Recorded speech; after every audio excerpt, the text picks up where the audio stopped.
បាទជំរាបសួរលោកគ្រូអ្នកគ្រូទាំងអស់គ្នានិងសិស្សានុសិស្សជាពិសេសនិស្សិតពេទ្យទាំងអស់គ្នាបាទថ្ងៃនេះខ្ញុំសូមលើកយកនៅកម្មវិធី Medical Application មួយដែលឲ្យឈ្មោះថា MDCalc Medical Calculator បាទខ្ញុំនឹងប្រាប់អ្នកទាំងអស់គ្នាតើវាអាចជួយយើងបានអីខ្លះបាទដំបូងបំផុតគឺយើងអាចប្រើបានទៅលើទូរស័ព្ទរបស់យើងដូចជា iPhone ឬក៏ Android បាទ iPhone យើងចូលនៅក្នុងapplication store ចំណែក Android យើងចូលនៅក្នុង Play Store អញ្ចឹងទៅបាទហើយកម្មវិធីនៅខាងក្រោមហើយខាងស្ដាំហ្នឹងបាទ Medical Calculator បាទបន្ទាប់មកយើងចូលដំបូងបំផុតហ្នឹងខ្ញុំសុំ log out កម្មវិធីនៅក្នុងទូរស័ព្ទរបស់ខ្ញុំសិនបាទអញ្ចឹងរបៀបដែលយើងចូលដំបូងបំផុតហ្នឹងគឺយើង open application store របស់យើងមកបាទ App Store ហ្នឹងហើយចូលនៅក្នុង App Store យើងនឹង search បាទយើងនឹង search នៅកម្មវិធីមួយដែលឈ្មោះថា MDCalc បាទ MDCalc ហ្នឹងមកពាក្យថា MDCalc Medical Calculator បាទបន្ទាប់មកយើងចូលមកយើងឃើញ logo MDCalc ហ្នឹងបាទយើងបើយើងអត់ទាន់មានវានឹងដាក់ឲ្យយើងថា download បាទប៉ុន្តែបើយើងមានហើយវានឹងឃើញមាន open ដូចខ្ញុំបាទបន្ទាប់មកចូលនៅក្នុងហើយយើងនឹង open វានៅពេលដែលយើង download វាហើយយើងនឹង open វាមកបាទក្រោយពេលដែលយើង open វាហើយយើងត្រូវ sign up បើយើងមាន account ស្រាប់ដូចខ្ញុំយើងត្រូវ log in បើយើងថ្មីយើងអត់ទាន់មាន account យើងត្រូវ sign up បាទ sign up យើងចុចនៅ sign up ហ្នឹងមកហើយបន្ទាប់មកយើងនឹងវាយទៅសេឈ្មោះរបស់យើងឧទាហរណ៍ដូចខ្ញុំសុកលេងគីអញ្ចឹងមកហើយបន្ទាប់មកយើងដាក់ email របស់យើងហើយសុំជម្រាប email ហ្នឹងគឺយើងទៅសេនៅ log ចូល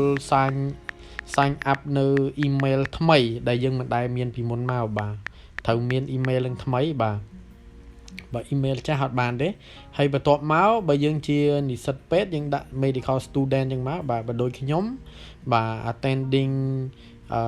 physician attending ឬក៏ពេលខ្លះយើងអាចដាក់ physician fellow resident assistant អញ្ចឹងកន្លែងហ្នឹងយើងដាក់អីដាក់ទៅបាទដាក់អីដាក់ទៅហើយបន្ទាប់មកយើងត្រូវ set up នៅ password របស់យើងនៅក្នុងហ្នឹងយើងពេញទៅបាទពេញមកហើយបន្ទាប់មកនៅក្នុង specialty ហ្នឹងឧទាហរណ៍ដូចខ្ញុំ emergency medicine គឺខ្ញុំទៅសេ emergency medicine ខ្ញុំរើសអញ្ចឹងទៅបើយើងខាង critical care medicine យើងដាក់ critical care បាទបើយើងខាង dermatology ខាងស្បែកយើងដាក់ខាងស្បែកបាទហើយបើសិនបើយើងខាង gastroenterology បាទយើងដាក់ gastroenterology អញ្ចឹងមកបាទអញ្ចឹងយើងដាក់ហ្នឹងគឺដាក់តាមឯកទេសរបស់យើងឬក៏អ្វីដែលយើងចង់ដឹងបើយើង cardiology យើងដាក់ខាង cardiology អញ្ចឹងមកបាទហ្នឹងហើយបន្ទាប់មកយើងរើសប្រទេសដែលយើងនៅឧទាហរណ៍ដូចយើង Cambodia បាទយើងដាក់ Cambodia អញ្ចឹងមកបាទយើងរើសកន្លែង Cambodia នៅខាងលើហ្នឹងបាទដាក់ Cambodia អញ្ចឹងមកហើយបន្ទាប់មកវាឲ្យយើង email ហ្នឹង update ឬក៏អត់បើយើង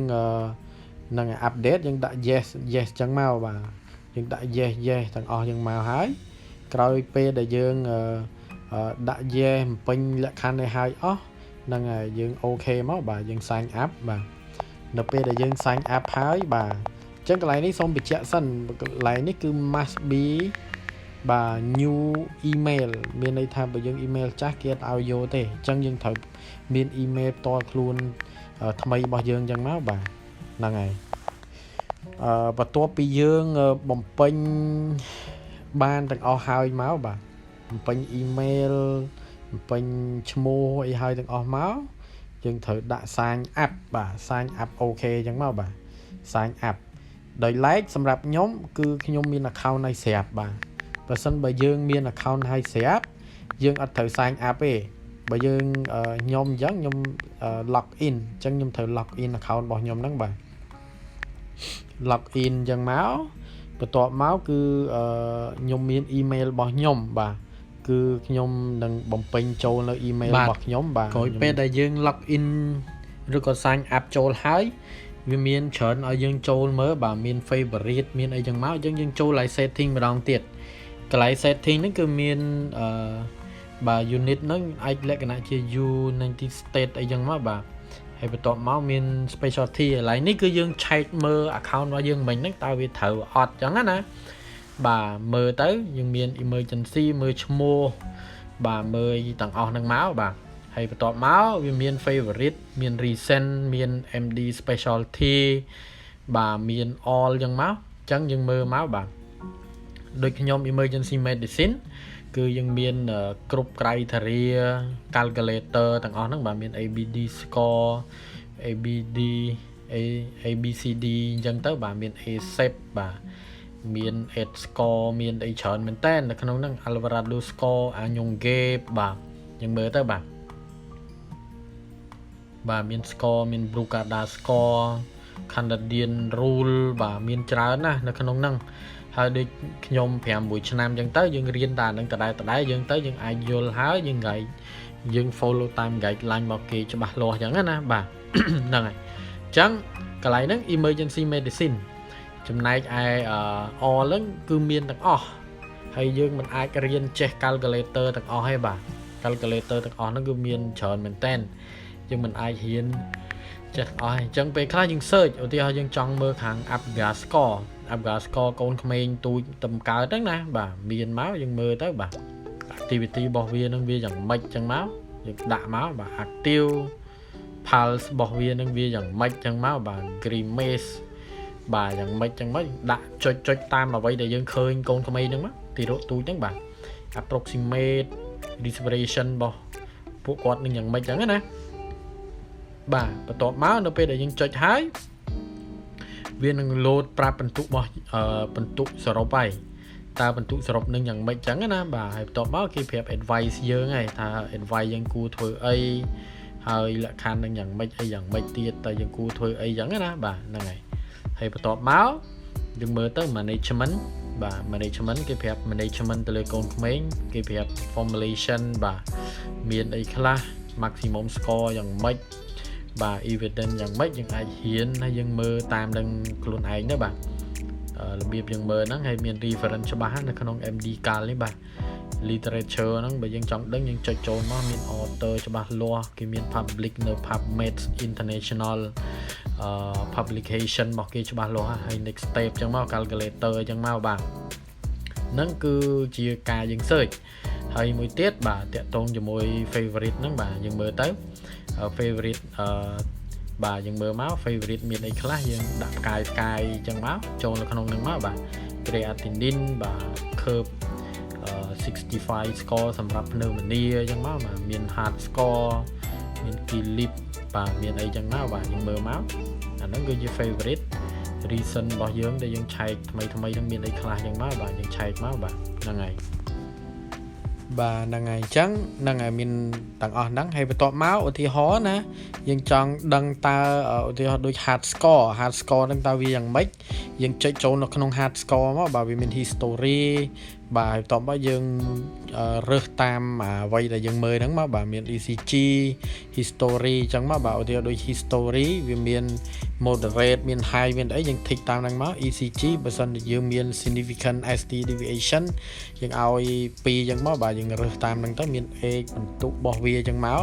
risk factor របស់វាអញ្ចឹងមកបាទបន្ទាប់មកយើងធ្វើ troponin ពេញ criteria របស់វាហ្នឹងបាទក្រោយពេលដែលយើងពេញចប់អស់វានឹងមាន result ឲ្យយើងមួយបាទ result ហ្នឹងឧទាហរណ៍បន្ទុកបាន8បាទ8ចប់ពី8នឹងភ្លាមបាទ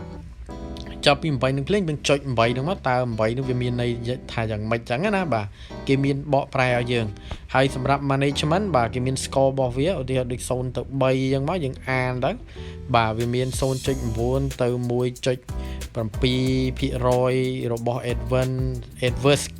កាត់ចាក់ event ចឹងទៅបាទ score របស់វា4ទៅ6ចឹងទៅវាមាន risk របស់វាប្រមាណចឹងទៅហើយ score បើសិនបើធំជាង7វាមាន risk របស់វាប្រមាណចឹងមកបាទអញ្ចឹងបន្ទុកទាំងអស់ហ្នឹងគឺវានឹងបកស្រាយប្រាប់យើងហើយវាមាន formulation បាទយើងមើលទៅបាទ formulation មួយហ្នឹងតើវា formulation វាធ្វើអីបាទហើយយ៉ាងហ្នឹងហើយយើងមានពេលយើងអាច read តាមហ្នឹងទៅគឺមាន reference របស់វាច្បាស់បាទអញ្ចឹងនៅក្នុង MDCalc ហ្នឹងគឺវាច្បាស់មែនទែនគេប្រើ international ហើយ reference វាច្បាស់ហើយយើងអាចដឹងទាំងអស់ហើយហ្នឹងហើយឥឡូវឧទាហរណ៍ យើងអត់ចង់មើល emergency medicine យើងមើលខាង cardiology ឧទាហរណ៍យើងខាង cardiology វា set ប្រាប់យើងមកឧទាហរណ៍ cardiology បាទមានអីខ្លះមាន6 minute walk distance បាទមាន for pap score for PE បាទហ្នឹងហើយមាន criteria មានអីរបស់វាមកកោកចឹងមកហើយយើងចូលមើលអញ្ចឹងទៅបាទបើយើងចង់ដឹងច្រើនយើង save សំខាន់បំផុតយើងអាចមើលបានទាំងអស់ទេអញ្ចឹងយើង save ទៅក្នុង favorite របស់យើងឧទាហរណ៍នៅក្នុងយើងបាទឧទាហរណ៍យើងចង់មើលនៅក្នុង hepato gastro ឬក៏ហ្នឹងហើយយើងមើលនៅក្នុងចង់និយាយថា hepatology ណាបាទ hepatology តកតងរឿង hepatitis តកតងរឿង cholesterol អីចឹងមកបាទយើងមើលនៅក្នុងហ្នឹងគឺមានប្រាប់ឲ្យតើយើងត្រូវពេញលក្ខខណ្ឌវាខ្លះមានអាយុមាន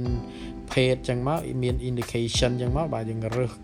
click តាមវាចឹងមកបាទមាន gallbladder wall ប៉ុន្មានអញ្ចឹងយើងត្រូវធ្វើ work up បំពេញតាមលក្ខខណ្ឌ criteria របស់វាហើយតបមកយើងឃើញ result របស់វាឧទាហរណ៍ដូច 7.5 បន្ទុករបស់វា cholesterol ហ្នឹងបាទគឺអ្នកជំងឺមាន intermediate risk អីចឹងមកបាទហ្នឹងហើយបន្ទាប់មក hepatology ហើយបើយើងចង់ដឹងឬក៏យើងចង់រៀនបន្ថែមទៀតឧទាហរណ៍ដូចយើងចង់យកខាងអីគេខាង dermatology nephro endo បាទ orthopedic បាទឬក៏យើងខាង pediatric បាទយើងចុច pediatric នឹងមកឯងបាទចុច pediatric ហ្នឹងហើយមក plate ក្រោយមកវានឹង load ប្រាប់យើងបាទ pediatric ហ្នឹងបាទវាមាន Avarado score បាទមាន Apgar score បាទមានច្រើនមែនតើបាទមាន bacteria meningitis អញ្ចឹងកាលយើង work up ហ្នឹងយើងមើលតាមហ្នឹងឧទាហរណ៍ដូច Avarado score សម្រាប់អ្នកជំងឺដែលគាត់មាន acute appendicitis ឧទាហរណ៍ដូចមាន right lower quadrant អញ្ចឹងបូក2មកមាន fever ក្តៅខ្លួនហ្នឹងបូក1អញ្ចឹងមក rebound tenderness ចឹងមកបូក1ចឹងមក migration anorexia vomiting ចឹងអត់មានយើងដាក់0មកហើយលើកូសាយរបស់គាត់នឹងវាមានចឹងបូក2ចឹងមកហើយយើងបូក total បន្ទុករបស់វាឃើញ8បើសិនបើឃើញ8គេប្រាប់បន្ទុកយើងតើបន្ទុកនឹងវាគួរធ្វើអី management ចឹងមកវាធ្វើ acute appendicitis ទៅយើងត្រូវ consider អីខ្លះដើម្បី rule out វាថាតើហ្នឹងអ្នកជំងឺមាន acute appendicitis ឬក៏អត់បាទយើងមើលទៅហើយ management គេប្រាប់យើងទៀតបើសិនបើយើងមាន acute appendicitis យើងគួរធ្វើ CT scan យើងត្រូវយកអ្នកជំងឺយកទៅ refer ទៅ surgery បាទយើងត្រូវធ្វើអីបាទហើយបន្ទាប់មកគេមាន formulation គេមាន evidence របស់គេបាទមានការសិក្សាស្រាវជ្រាវមានគេហៅថាreference របស់គេច្បាស់លាស់ហ្នឹងហើយនឹងតាក់ទងជាមួយ emergency medicine បាទដែលខ្ញុំប្រើប្រាស់ medical app ហ្នឹងបាទនិយាយទៅនេះគឺជាមួយ medical app ក្នុងចំណោមច្រើនទៀតដែលខ្ញុំប្រើប៉ុន្តែវាមានជួយយើងបានច្រើនបាទអញ្ចឹងសូមអ្នកទាំងអស់គ្នាមើលទៅបាទហើយអាច download បានអញ្ចឹងមកបាទហ្នឹងហើយបន្ទាប់មកកន្លែង pulse ស្អីហ្នឹងវា alert ប្រាប់យើងអញ្ចឹងមកមាន favorite មានអីបាទហ្នឹងហើយអញ្ចឹងសូមអរគុណច្រើនបាទហ្នឹងហើយសូមអរគុណច្រើនហើយសូមអរគុណសម្រាប់ការ watching បាទ